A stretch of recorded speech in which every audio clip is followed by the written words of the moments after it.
اور ویسے بھی، اس نے لمحاتی توقف کے بعد اضافہ کرتے ہوئے بتایا، ویسے بھی رانی کا گھر مجھ سے دور تھوڑی ہے، وہ بھی اسی گلی میں رہتی ہے۔ میرا مطلب ہے کہ رہتی تھی۔ جب جی چاہے گا میں دوبارہ واپس چلی جاؤں گی۔ ٹھیک ہے۔ میں نے ایک اطمینان بھری سانس خارج کی اور پوچھا، مجھے ان 3 افراد کے حلیوں کے بارے میں وضاحت سے بتاؤ جنہوں نے رانی کو اغوا کیا ہے۔ یہی سوال ابا نے بھی کیا تھا۔ وہ متذبذب نظر سے مجھے دیکھنے لگی۔ کوئی بات نہیں، میں نے پچکارنے والے انداز میں کہا، ایک بار مجھے بھی بتا دو۔ اگلے 2 منٹ میں شبنم نے گلاب خان اور اس کے ساتھیوں کے قد کاٹ اور حلیوں کے بارے میں مجھے تفصیلاً بتا دیا۔ میں نے یہ صورتی معلومات اپنے دماغ کے ایک خاص خانے میں محفوظ کر لیں اور شبنم سے استفسار کیا، جائے وقوع سے گھر کی طرف آتے ہوئے تم نے کس کس کو رانی کے اغوا کے بارے میں بتایا تھا؟ راستے میں مجھے صرف ایک آدمی ہی ملا تھا، علی مراد۔ میرے سوال کے جواب میں شبنم نے بتایا، بس میں نے علی مراد ہی سے اس بات کا ذکر کیا تھا۔ تم نے جائے وقوع سے فوراً گھر کی سمت دوڑ لگا دی تھی۔ میں نے ٹھہرے ہوئے لہجے میں پوچھا، تمہیں یہ تو پتہ نہیں ہوگا کہ وہ کنڈے رانی کو کس طرف لے گئے تھے؟ اس نے نفی میں گردن ہلا دی، مطلب یہ کہ اس بارے میں اسے کچھ بھی معلوم نہیں تھا۔ میں نے مزید 2-4 سوالات کے بعد اسے فارغ کر دیا اور اس کے باپ کی طرف دیکھتے ہوئے کہا، خدا بخش، میں اب شوکت علی کے گھر جاؤں گا۔ تم علی مراد کو ڈھونڈ کر میرے پاس لے آؤ، میں اس بندے سے بھی پوچھ گچھ کرنا چاہتا ہوں۔ ٹھیک ہے جی، چلیں، اللہ بخش نے کہا۔ ہم اللہ بخش کے گھر سے نکل کر شوکت علی کے گھر کی جانب چل گئے۔ اب تک کی ملاقات میں نے جو محسوس کیا تھا، اس کے مطابق اللہ بخش بہت ہی گہرا آدمی نظر آتا تھا۔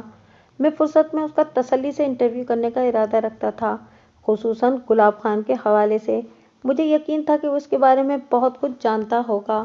میں شوکت علی کے گھر میں لگ بھگ 2 گھنٹے تک موجود رہا اور گھما پھرا کر مختلف نوعیت کے سوالات کرتا رہا، مگر ایسا کوئی سرا ہاتھ میں نہیں آیا جسے تھام کر میں رانی تک رسائی حاصل کر سکتا۔ بظاہر یہی نظر آتا تھا کہ گلاب خان اور اس کے ساتھی انتقاماً رانی کو اٹھا کر کہیں لے گئے تھے۔ ان کا بس چلتا تو وہ شبنم کو بھی اپنے ساتھ لے جاتے۔ ان لوگوں کی باقاعدہ ان لڑکیوں سے کوئی دشمنی نہیں تھی، رانی ان کی وقتی خفگی کا نشانہ بن گئی تھی۔ آپ بھی سوچ رہے ہوں گے کہ میں گلاب خان اینڈ کمپنی کا تعاقب کرنے کے بجائے گاؤں ہی میں بیٹھا لوگوں سے پوچھ گچھ کرتا پھر رہا تھا۔ آپ ایسا سوچنے میں حق بجانب ہیں، کیونکہ آپ نہیں جانتے رانی کے اغوا کو جب تک کتنا وقت گزر چکا تھا۔ جی ہاں، جب مجھے رانی کے اغوا کی اطلاع دی گئی اس وقت اس واقعے کو لگ بھگ 1 گھنٹہ گزر چکا تھا۔ یہ میں کم از کم وقت بتا رہا ہوں، مجھے یقین ہے کہ اس سے زیادہ وقت ہی گزرا ہوگا۔ ان حالات میں اندھا دھند کسی سمت دوڑ لگا دینا عقل مندی نہیں تھی۔ گلاب خان اور اس کے ساتھی اس دوران میں رانی کو جائے وقوع سے کافی دور پہنچا چکے ہوں گے، لہٰذا مناسب سمت کا تعین کیے بنا منہ اٹھا کر کہیں بھی نکل کھڑے ہونا وقت برباد کرنے کے مترادف تھا، اور میں ایسا کرنا نہیں چاہتا تھا جب ہی رانی تک رسائی حاصل کرنے کے لیے کسی سر کی تلاش تھی۔ اس سلسلے میں علی مراد نے بڑی حد تک میری مدد کی۔ علی مراد وہ بندہ تھا جو شبنم کو جائے وقوع سے گھر کی جانب جاتے ہوئے راستے میں ملا تھا، اور شبنم نے اسے رانی کے اغوا کے بارے میں بتایا تھا۔ میری ہدایت پر اللہ بخش علی مراد کو پکڑ کر شوکت علی کے گھر لے آیا تھا۔ علی مراد کی عمر 25 اور 30 کے درمیان رہی ہوگی۔ وہ واجبی سی صحت کا مالک ایک عام سا آدمی تھا۔ رسمی سوالات کے بعد میں نے اس سے پوچھا، علی مراد، کیا تم نے ان گھڑ سواروں کو جاتے ہوئے اپنی آنکھوں سے دیکھا تھا؟ جی ہاں، وہ اس بات میں گردن ہلاتے ہوئے بولا۔ جب شبنم نے مجھے بتایا کہ رانی کو چند گنڈوں نے اغوا کر لیا ہے تو اس نے ایک جانب اشارہ بھی کیا تھا۔ جب میں نے اس طرف دیکھا تو مجھے اڑتی ہوئی دھول کے اندر دوڑتے ہوئے گھوڑے نظر آئے تھے۔ تم نے اغوا کنندگان کا تعاقب کرنے کی کوشش نہیں کی؟ جناب، یہ ممکن نہیں تھا، وہ بے بسی سے بولا۔ وہ لوگ اتنی دور نکل گئے تھے کہ میں طوفان کی رفتار سے بھاگ کر بھی انہیں پکڑ نہیں سکتا تھا، اس لیے میں نے ان کے پیچھے جانے کا خیال دل سے نکال دیا تھا۔ وہ رانی کو اٹھا کر کس طرف لے گئے تھے؟ میں نے ایک اہم سوال کیا۔ پلیا سے ادھر، مغرب کی جانب، علی مراد نے بتایا۔ پلیا سے مغرب کی جانب کا مطلب تھا کہ نہر سے قائمہ زاویے پر مذکورہ نہر شمالاً جنوباً بہتی تھی، اور علی مراد اسی پلیا کا ذکر کر رہا تھا جہاں چند روز پہلے میں نے ناکہ لگایا تھا۔ پلیا سے مغربی جانب سرسبز و شاداب کھیتوں کا ایک طویل و عریض سلسلہ پھیلا ہوا تھا۔ انہی کھیتوں کے بیچوں بیچ ایک کچا راستہ بنا ہوا تھا رانی کو اغوا کرنے والے گھڑ سواروں نے فرار ہونے کے لیے وہی راستہ اختیار کیا تھا۔ میری معلومات کے مطابق اس راستے پر کوئی 8، 9 یا 10 میل آگے چاند نگر نامی ایک گاؤں پڑتا تھا۔ اگر اغوا کنندگان شرافت کا مظاہرہ کرتے ہوئے خط مستقیم میں گھوڑے دوڑاتے رہتے تو سیدھے چاند نگر پہنچ جاتے۔ گویا عارضی طور پر ہی صحیح، اغوا کنندگان کی سمت کا تعین ہو گیا تھا۔ علی مراد کے پاس میرے لیے اور کچھ بھی نہیں تھا۔ میں نے 2-4 سوالات کے بعد اسے جانے کی اجازت دے دی۔ پھر میں نے شوکت علی کو اس کی بیٹی کی سلامتی اور باحفاظت واپسی کا یقین دلایا اور اللہ بخش کو اپنے ساتھ لے کر رانی کے گھر سے باہر نکل آیا۔ باہر آ کر میں نے اللہ بخش سے کہا، تم ابھی میرے ساتھ تھانے چلو گے؟ تھانے؟ اس نے سوالیہ نظر سے مجھے دیکھا۔ وہ کیوں جی؟ تم سے مجھے بہت ضروری کام ہے اللہ بخش۔ مگر اس کے استفسار میں گھبراہٹ بھی شامل ہو گئی۔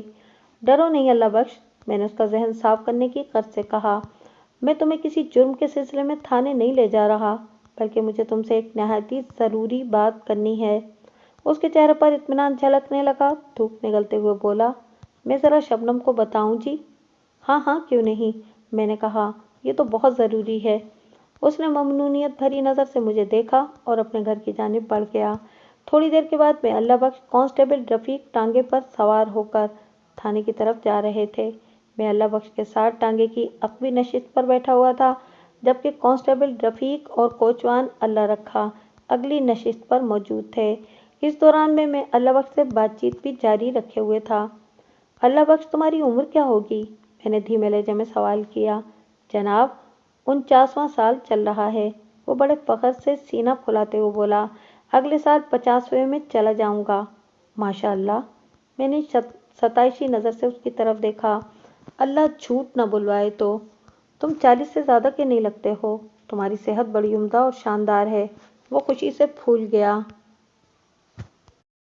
میں نے پوچھا، اللہ بخش تمہیں گھڑ سواری تو آتی ہوگی؟ جی ہاں، اس نے اس بات میں گردن ہلائی، بڑی چنگی طرح۔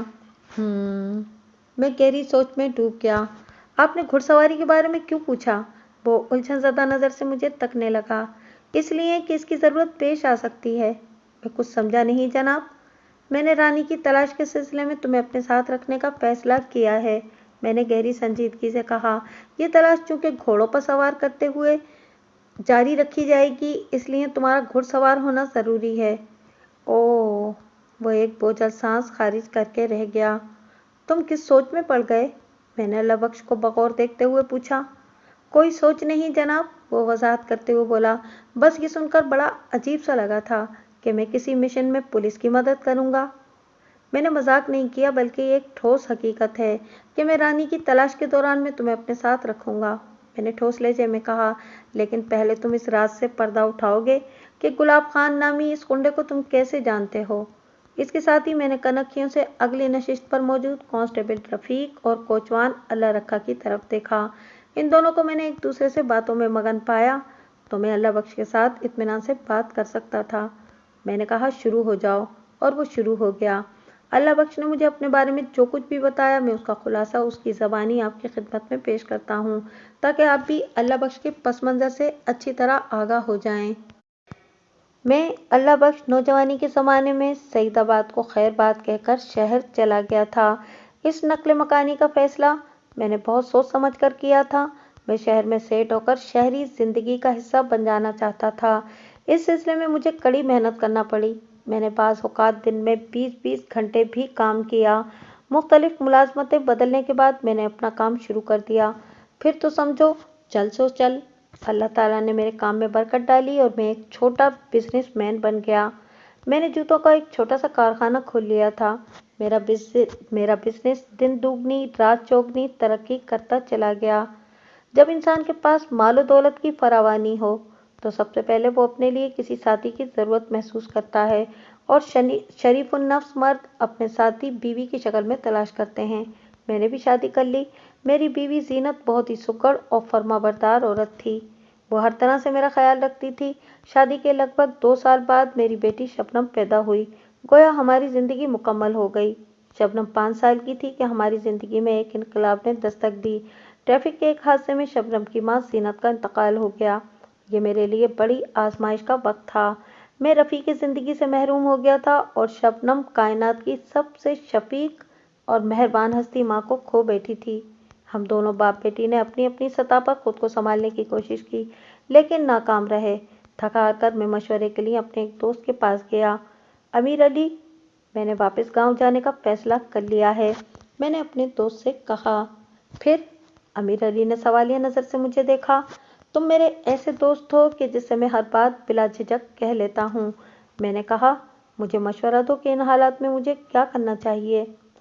جو شخص کسی فیصلے پر پہنچ چکا ہو اسے مشورہ نہیں دیا جاتا، امیر علی نے گہری سنجیدگی سے کہا۔ بس اتنا کہوں گا کہ تمہارا کاروبار شہر میں سیٹ ہے تو تمہیں ادھر ہی رہنا چاہیے۔ گاؤں جا کر کیا کرو گے؟ یار، بات دراصل یہ ہے کہ زینت کی جدائی کے بعد میں خود کو اندر سے بڑا خالی محسوس کرنے لگا ہوں۔ میں جذباتی ہو گیا۔ میرے اندر سے مسلسل ایک آواز ابھر رہی ہے کہ اس خلا کو پر کرنے کے لیے مجھے اپنے ماضی کی جانب سفر کرنا چاہیے۔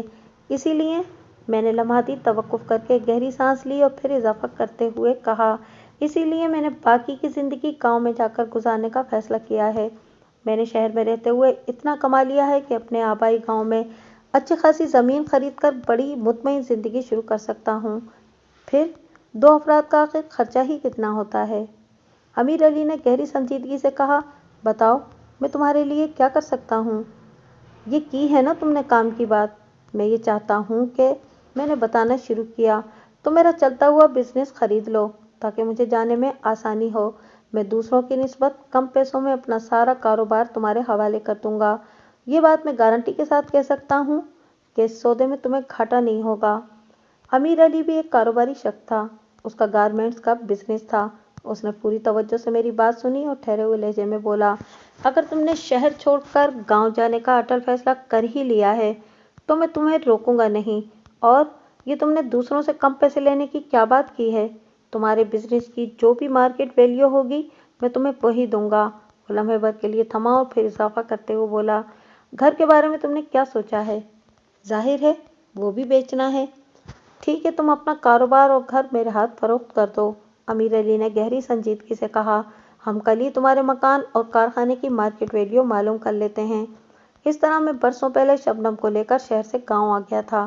میں نے یہاں آ کر ایک مناسب سا گھر اور کچھ زمین خرید لی اور راضی خوشی زندگی بسر کرنے لگا۔ اب میں اپنے کو گلاب خان وغیرہ کے بارے میں بتاتا ہوں۔ چند لمحات کا توقف کر کے اس نے 2-3 گہری گہری سانسیں لیں، پھر سلسلہ کلام کو جاری رکھتے ہوئے بولا، میں نے گاؤں میں مستقل رہائش تو اختیار کر لی تھی، لیکن کبھی کبھار شہر کا چکر بھی لگ جاتا ہے۔ یہ پچھلے سال کی بات ہے، میں امیر علی سے ملنے شہر گیا ہوا تھا۔ وہاں کے ایک اخبار میں نے گلاب خان نامی ایک گنڈے کے بارے میں پڑھا۔ ان دنوں گلاب خان خبروں میں تھا۔ آئے روز اخبارات میں اس کی تصویریں بھی چھپتی رہتی تھیں۔ گلاب خان اسلحے اور منشیات کی اسمگلنگ میں ملوث تھا۔ یہ بھی سننے میں آیا تھا کہ گلاب خان ایک بین الاقوامی اسمگلر کے لیے کام کرتا ہے۔ گلاب خان کا حلیہ اور صورت میری ذہن میں نقش ہو کر رہ گئی تھی۔ 1 ماہ پہلے میں نے گلاب خان کو اپنے گاؤں کے قریب سے گزرتے دیکھا تو چونک اٹھا۔ اتنا بتا کر اللہ بخش خاموش ہوا تو میں نے پوچھا، پھر کیا ہوا؟ چند روز پہلے جب شبنم نے مجھے آ کر بتایا کہ اس نے اور رانی نے چند مشکوک افراد کو کھیتوں میں کچھ چھپاتے دیکھا ہے اور وہ اس واقعے کی شکایت لے کر آپ کے پاس بھی گئی تھیں، تو میں نے شبنم سے کہا کہ ان جرائم پیشہ افراد کے حلیوں کے بارے میں بتاؤ۔ اس نے جو حلیے بیان کیے ان میں ایک ہو بہو گلاب خان تھا۔ میں 1 ماہ پہلے گلاب خان کو اپنے علاقے میں بھی دیکھ چکا تھا، لہٰذا میرا دھیان فوراً ہی اس کی طرف چلا گیا اور آج وہی گلاب خان رانی کو اٹھا کر لے گیا ہے۔ یہ ہے کل کہانی جناب۔ میں گہری سوچ میں ڈوب گیا۔ تو اس کا مطلب ہے کہ مجھے جن جرائم پیشہ افراد کی تلاش ہے وہ گلاب خان اور اس کے ساتھی بھی ہو سکتے ہیں۔ تم کیا بتا رہے ہو کہ گلاب خان اسلحے اور منشیات کی اسمگلنگ میں ملوث ہے؟ جی تھانے دار صاحب، اس نے اس بات میں گردن ہلائی، وہ پچھلے 1 ماہ کے اندر اس علاقے میں 3-4 مرتبہ دیکھا گیا ہے۔ اس سے ظاہر ہوتا ہے کہ اس نے کہیں آس پاس ہی اپنا ٹھکانہ بنا رکھا ہے۔ اگر آپ سرگرمی سے اسے تلاش کریں تو رانی کا سراغ لگایا جا سکتا ہے۔ میں تو اسے ایسی سرگرمی سے تلاش کروں گا کہ تم دیکھتے رہ جاؤ گے، میں نے ٹھہرے ہوئے لہجے میں کہا۔ اس کا ٹھکانہ جہاں کہیں بھی ہے وہ مجھ سے بچ کر نہیں جائے گا۔ جیسا کہ میں نے پچھلے صفحات میں ذکر کیا ہے کہ چند روز پہلے میں نے سعید آباد والی نہر کے پل پر ناکہ لگایا تھا۔ مجھے اوپر سے ہدایت موصول ہوئی تھی کہ میرے علاقے کے راستے غیر قانونی اسلحے کی نقل و حمل ہونے والی ہے۔ میں نے اسی سلسلے میں ناکہ لگایا تھا، لیکن کچھ بھی ہاتھ نہیں آیا تھا۔ اب اللہ بخش نے جو تفصیل بیان کی تھی، اس کی روشنی میں بہت ساری باتیں واضح ہو گئی تھیں۔ اس امر کی تصدیق شبنم اور رانی کی رپورٹ میں بھی ہوئی تھی۔ ناکے والے دن انہوں نے 3 افراد کو کھیتوں کے اندر کچھ چھپاتے ہوئے دیکھا تھا۔ بعد میں اللہ بخش کی تصدیق سے پتہ چلا کہ ان کا لیڈر گلاب خان تھا۔ اس سے ظاہر ہوتا تھا کہ اس روز گلاب خان اپنے ساتھیوں کے ہمراہ سعید آباد کے راستے کچھ غیر قانونی نوعیت کی سرگرمی کرنا چاہتا تھا، اور نہر کے پل پر لگے ناکے نے اسے محتاط کر دیا تھا، لہٰذا اس نے مال کھیتوں میں چھپا دیا، اور جب تک میں شبنم اور رانی کے ساتھ جائے وقوع پر پہنچتا، وہ اپنے جرائم کے ثبوت کو نکال لے گیا۔ اور اس کی دیدہ دلیری اس بات سے ظاہر ہوتی تھی کہ آج بھی وہ ادھر سے گزرا تھا اور رانی کو اٹھا لے گیا تھا، گویا اس نے سعید آباد کو اپنی گزرگاہ بنا لیا تھا۔ مجھے پہلی فرصت میں گلاب خان تک پہنچنا تھا۔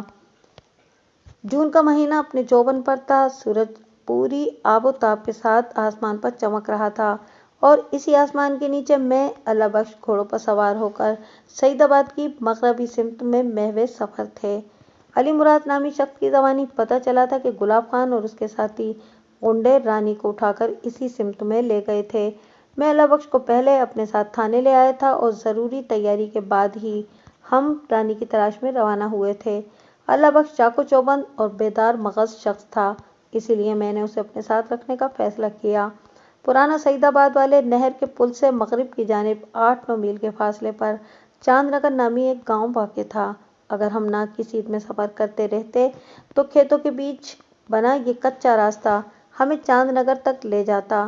اس دوران سفر میں ہم آپس میں باتیں بھی کرتے جا رہے تھے۔ میں نے اپنے اطمینان کے لیے پوچھ لیا، اللہ بخش، اگر گلاب خان اچانک تمہارے سامنے آ جائے تو کیا تم اسے پہچان لو گے؟ تھانے دار صاحب، یہ بھی بھلا کوئی پوچھنے کی بات ہے؟ وہ پروسوخ انداز میں بولا۔ میں یقین کے ساتھ کہہ رہا ہوں کہ اسے دیکھتے ہی پہچان لوں گا۔ قانون پوری طرح تمہارے ساتھ ہے اللہ بخش، میں نے ٹھہرے ہوئے لہجے میں کہا۔ اگر میں گلاب خان کو گرفتار کرنے میں کامیاب ہو گیا تو میں تمہیں سرکار کی طرف سے انعام وغیرہ بھی دلواؤں گا۔ ملک صاحب، میرے پاس اللہ کا دیا سب کچھ ہے، وہ فخر سے سینہ پھلاتے ہوئے بولا۔ میں انعام وغیرہ لے کر کیا کروں گا؟ اور میں کسی انعام کے لالچ میں آپ کے ساتھ ہوں بھی نہیں۔ میری خواہش تو یہ ہے کہ شوکت علی کی رانی بیٹی جلد از جلد مل جائے۔ یہ میری بھی خواہش ہے اللہ بخش، میں نے پرسوچ انداز میں کہا، اسی لیے تو میں تمہیں اپنے ساتھ رکھ کر اس قیامت خیز گرمی میں دوڑ دھوپ کر رہا ہوں۔ جناب، ایک بات میری سمجھ میں نہیں آئی، اللہ بخش نے الجھن زدہ انداز میں کہا۔ کون سی بات اللہ بخش؟ میں نے حیرت سے اس کی طرف دیکھا۔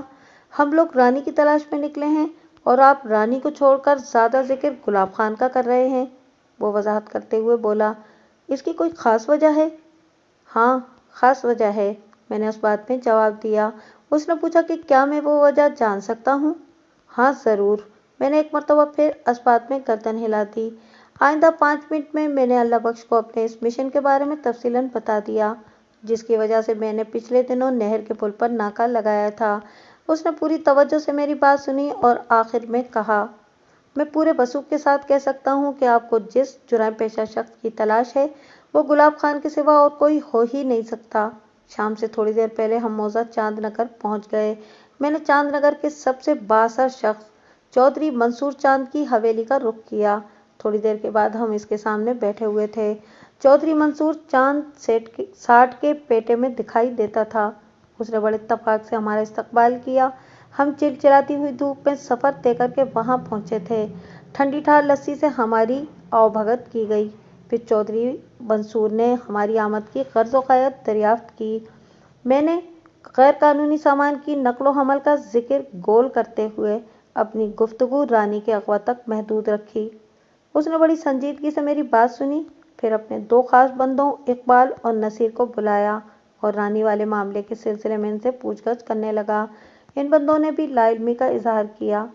چودھری منصور چاند نے کہا، یہ اقبال اور نصیر کسی عقاب سے بھی زیادہ تیز نظر رکھتے ہیں۔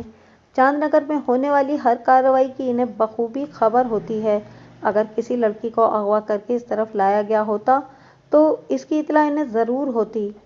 اور چاند نگر سے باہر کے بارے میں ان کی معلومات کیا کہتی ہیں؟ میں نے باری باری اقبال اور نصیر کی آنکھوں میں دیکھتے ہوئے چودھری سے سوال کیا۔ خبر تو ہر طرف کی رکھتے ہیں ملک صاحب، چودھری نے فخریہ لہجے میں جواب دیا، پھر سوالیہ نظر سے اپنے بندوں کو تکنے لگا۔ اقبال نے گہری سنجیدگی سے کہا، ابھی تک تو ہمارے پاس ایسی کوئی اطلاع نہیں ہے جناب، اب رات ہونے والی ہے، آپ ہمیں ایک دن کی مہلت دے دیں، کل تک ہم آپ کو ساری رپورٹ پیش کر دیں گے۔ ٹھیک ہے، میں تمہیں کل شام تک کا وقت دیتا ہوں، میں نے سوچ میں ڈوبے ہوئے لہجے میں کہا۔ آپ لوگ لڑکی کے اغوا کے سلسلے میں جو بھی تحقیق کرو، اس کی رپورٹ تھانے آ کر مجھے دینا ہوگی۔ بالکل دیں گے جی، آپ بے فکر ہو جائیں، اقبال نے سینے پر ہاتھ رکھ کر کہا۔ میں نے اضافہ کیا، لڑکی کے اغوا کے علاوہ بھی ایک معاملے کے سلسلے میں مجھے معلومات چاہیے، ذرا اس کا بھی خیال رکھنا۔ کون سا معاملہ جی؟ نصیر نے چونک کر پوچھا۔ چودھری بولا، ملک صاحب، کیا کوئی اور بھی مسئلہ ہے؟ جی چودھری صاحب، میں نے ٹھوس لہجے میں کہا، مجھے پتہ چلا ہے کہ چند جرائم پیشہ لوگ اس راستے سے غیر قانونی سامان لے کر سعید آباد کے راستے کہیں آگے پہنچاتے ہیں اور ان کے سرغنہ کا نام گلاب خان ہے۔ کس قسم کا غیر قانونی سامان؟ چودھری کے استفسار میں تشویش تھی۔ اسلحہ اور منشیات وغیرہ، میں نے بتایا۔ اوہ! چودھری گہری سانس لے کر رہ گیا۔ جہاں تک میرا ذہن کام کرتا ہے، ہمارے گاؤں کے آس پاس سے تو اس قسم کا کوئی غیر قانونی کام نہیں ہو رہا جی، اس بات کی تو میں آپ کو گارنٹی دیتا ہوں۔ اقبال اور نصیر بھی بیک زبان ہو کر بولے، نہیں جناب، ایسا کوئی کام ہمارے روٹ پر نہیں ہو رہا، ویسے ہم اس بارے میں معلومات اکٹھی کر کے آپ تک پہنچائیں گے۔ شاباش! میں نے سراہنے والی نظر سے باری باری ان دونوں کی طرف دیکھا، اور اس معاملے کو نہایت ہی خفیہ رکھنے کی ضرورت ہے، کسی کو کانوں کان خبر نہیں ہونا چاہیے، یہ میں نے انہیں بتایا۔ آپ بالکل بے فکر ہو جائیں تھانے دار صاحب، اقبال نے معنی خیز انداز میں کہا، ہم ہاتھ پاؤں بچا کر یہ کام کریں گے۔ چودھری گہری سوچ میں ڈوبا ہوا تھا، میری طرف دیکھتے ہوئے بولا، ملک صاحب، چاند نگر سے آگے 10 میل کے فاصلے پر جمال پور واقع ہے اور سعید آباد سے آگے 6 میل کے فاصلے پر نور محل نامی گاؤں ہے۔ اگر آپ کی بات کو میں درست مان لوں تو اس کا مطلب یہ ہوگا کہ گلاب خان کا گروہ جمال پور سے نور محل کی طرف سفر کرتا ہے اور راستے میں ہمارا گاؤں چاند نگر اور سعید آباد آتے ہیں۔ میں غلط تو نہیں کہہ رہا؟ نہیں چودھری صاحب، آپ بالکل ٹھیک کہہ رہے ہیں، میں نے سر کو اثباتی جنبش دی، میرا بھی یہی خیال ہے، جلد سے جلد اس معاملے کی تحقیقات کھل کر سامنے آنا چاہیے۔ کمال ہے، وہ عجیب سے انداز میں بولا، پھر اضافہ کرتے ہوئے بولا، یہاں اتنا کچھ ہو رہا ہے اور ہمیں کچھ خبر ہی نہیں۔ ہم مزید تھوڑی دیر تک چودھری منصور چاند کے پاس بیٹھے، پھر واپسی کے لیے اٹھ کر کھڑے ہو گئے۔ جب ہم سعید آباد سے چاند نگر کی طرف جا رہے تھے تو راستے میں ہم نے کسی آستانے کا بورڈ لگا دیکھا تھا۔ اس بورڈ پر لکھا تھا، آستانہ جھنڈیشا، اس کے نیچے تیر کا نشان دے کر 2 میل لکھا ہوا تھا۔ تیر کا نشان اس رستے سے جنوب کی جانب اشارہ کرتا تھا، جس کا واضح مطلب یہی تھا کہ وہاں سے 2 میل جنوب میں جھنڈیشا کا آستانہ واقع تھا۔ ایک لکیر نما رستہ بھی آستانے کی طرف جاتا دکھائی دیتا تھا۔ اس بورڈ کے قریب پہنچ کر میں رک گیا۔ یہاں سے سعید آباد 5 میل دور اور چاند نگر 4-4.5 میل کے فاصلے پر تھا۔ یہ جگہ دونوں گاؤں کے تقریباً درمیان میں واقع تھی۔ میں نے راستے کے کنارے نصب بورڈ کی طرف دیکھتے ہوئے کہا، میں سوچ رہا ہوں ادھر سے گزر رہے ہیں تو ذرا اس آستانے کو بھی چیک کر لیں، تمہارا کیا خیال ہے؟ اچھا خیال ہے جی، اللہ بخش آستانے والے پتلے سے راستے کی طرف دیکھتے ہوئے بولا۔ تو پھر چلیں؟ میں نے پوچھا۔ جی چلیں، اس نے تائیدی انداز میں کہا۔ ہم دونوں نے اپنے گھوڑے پتلے سے تاریک راستے پر ڈال دیے، پھر کچھ ہی دیر کے بعد ہم آستانے پر پہنچ گئے۔ در حقیقت وہ کوئی آستانہ نہیں بلکہ پیر جھنڈے شاہ کا مزار تھا۔ 4 دیواری کے اندر آستانے یا مزار کی دیکھ بھال کرنے والا مجاور کا کمرہ بنا ہوا تھا اور مجاور کا نام سکندر معلوم ہوا۔ سکندر ہمیں اپنے ساتھ اندر لے گیا اور صحن میں ایک چارپائی پر لے جا کر بٹھا دیا۔ ہمارے آنے سے پہلے وہ کھانا وغیرہ پکانے میں مصروف تھا۔ ایک طرف دیوار کے ساتھ چولہے پر ہانڈی نما کوئی برتن چڑھا ہوا تھا۔ چولہے میں آگ نیم روشن تھی اور دھواں بھی اٹھ رہا تھا۔ میں چونکہ وردی میں ملبوس تھا لہٰذا مجھے دیکھ کر وہ خاصا الرٹ ہو گیا تھا۔ میں نے مجاور سکندر سے سوال کیا، تمہارے علاوہ یہاں اور کون رہتا ہے؟ کوئی نہیں جی، بس میں ہی رہتا ہوں، اس نے جواب دیا۔ آج دن میں کتنے عقیدت مند جھنڈے شاہ کے مزار پر حاضری دے چکے ہیں؟ میں نے مجاور سکندر کے چہرے پر نگاہ جماتے ہوئے سوال کیا۔ 2 عورتیں اور ایک مرد آیا تھا۔ کس وقت؟ دوپہر سے پہلے جی۔ ان کی عمریں کیا تھیں؟ میں نے پوچھا۔ مرد تو جی بالکل بڈھا بابا تھا، مجاور سکندر نے بتایا، اور دونوں عورتیں بھی اچھی خاصی عمر کی تھیں۔ وہ بوڑھی تو نہیں تھیں، البتہ انہیں ادھیڑ عمر کہہ سکتے ہیں۔ تمہارا مطلب ہے کہ ان میں کوئی بھی جوان نہیں تھی؟ میں نے اس کی آنکھوں میں جھانکا۔ 18، 20 یا 22 سال کی لڑکی؟ نہیں جناب، بالکل نہیں۔ اس نے قطعیت سے نفی میں گردن ہلائی اور پھر پوچھا، آخر بات کیا ہے تھانے دار صاحب؟ بات بڑی خطرناک ہے سکندر بادشاہ، میں نے ادھر ادھر دیکھتے ہوئے کہا۔ آج صبح پرانا سعید آباد سے ایک لڑکی کو 3 گنڈوں نے اغوا کر لیا ہے۔ مجھے پتہ چلا ہے کہ وہ جھنڈے شاہ کے آستانے کی طرف آئے تھے، اسی لیے میں لڑکی کو ڈھونڈتا ہوا ادھر آ نکلا ہوں۔ میں نے آخری جملوں میں تھوڑی دروگوئی سے کام لیا تھا تاکہ مجاور کا رد عمل سامنے آ سکے۔ وہ جلدی سے نفی میں گردن جھٹکتے ہوئے بولا، سوال ہی پیدا نہیں ہوتا جناب، آپ کو کسی نے غلط بتایا ہے۔ اگر اس نوجوان لڑکی کو آستانے پر لایا جاتا تو مجھ سے چھپا نہیں رہ سکتا تھا۔ چلو، آستانے پر نہیں لایا گیا ہوگا، میں نے بات کو تھوڑا موڑ دیا، باہر سے گزر گئے ہوں گے۔ اس بارے میں مجھے کچھ نہیں پتا جناب، وہ معذرت خواہانہ انداز میں بولا۔ یہ تو بتا سکتے ہو کہ پچھلے 8-10 دن میں تم نے 3 اجنبی افراد کو گھوڑوں پر ادھر ادھر آتے جاتے دیکھا ہو؟ میں نے کہا، جو شکل و صورت سے بدمعاش اور غنڈے نظر آتے ہوں۔ نہیں جی، کوئی اجنبی نظر نہیں آیا مجھے، اس نے جواب دیا۔ یہ راستہ آگے کس طرف جاتا ہے؟ میں نے پوچھا۔ یہ سیدھا مین روڈ کی طرف جاتا ہے جناب، مجاور سکندر نے بتایا۔ یہاں سے وہ سڑک زیادہ سے زیادہ 3 میل دور ہوگی۔ میں نے سوال کیا، اگر یہاں سے مین روڈ کی طرف جائیں تو راستے میں کیا کیا آئے گا؟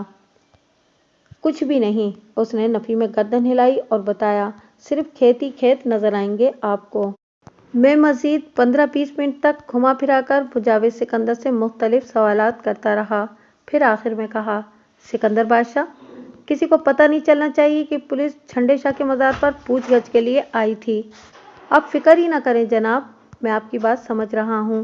سمجھدار تو تم شکل ہی سے لگتے ہو، میں نے اس کی آنکھوں میں دیکھتے ہوئے کہا۔ اب ذرا اپنے دھیان کو بھی بیدار رکھنا، اگر تمہیں اس آستانے پر یا اس کے آس پاس کوئی اجنبی اور مشکوک شخص نظر آئے تو اس پر گہری نظر رکھنا اور فوراً مجھے اس کی اطلاع دینا۔ ٹھیک ہے جناب، آپ جیسا کہہ رہے ہیں میں ویسا ہی کروں گا، وہ فرما برداری سے بولا۔ میں نے اسے چند ضروری ہدایات دیں اور اللہ بخش کے ساتھ آستانے سے نکل آیا۔ اس وقت تک تاریکی نے ماحول کو پوری طرح اپنی آغوش میں سمیٹ لیا تھا۔ جب ہم پرانا سعید آباد پہنچے تو عشاء کی اذانیں ہو رہی تھیں۔ اللہ بخش نے مجھ سے پوچھا، ملک صاحب، آپ مجھے اپنے ساتھ تھانے لے کر جائیں گے یا میں؟ تمہیں تھانے جانے کی ضرورت نہیں ہے اللہ بخش، میں نے اس کی بات مکمل ہونے سے پہلے ہی کہہ دیا۔ تم یہاں سے سیدھے اپنے گھر جاؤ اور میں جاتا ہوں تھانے کی طرف۔ آپ کا بہت بہت شکریہ جناب، وہ ممنونیت بھرے لہجے میں بولا۔ میں شبنم کی وجہ سے پریشان ہو رہا تھا، وہ اتنی دیر تک کبھی گھر میں اکیلی نہیں رہی۔ مجھے بھی اس بات کا احساس ہے اللہ بخش، میں نے دوستانہ انداز میں کہا۔ تم بے فکر ہو کر گھر جاؤ، دوبارہ جب بھی مجھے تمہاری ضرورت پیش آئے گی میں تمہیں بلا لوں گا۔ میں ہر وقت آپ کی خدمت کے لیے حاضر ہوں جناب، وہ بڑے اعتماد سے بولا۔ آپ کو جب بھی میری ضرورت پڑے میں سارے کام چھوڑ کر آپ کے پاس پہنچ جاؤں گا۔ میں نے اللہ بخش کو پرانا سعید آباد والی نہر کی پلیا پر چھوڑا اور اپنے گھوڑے کو نیا سعید آباد والے راستے پر ڈال دیا، نیا سعید آباد جہاں میرا تھانہ تھا۔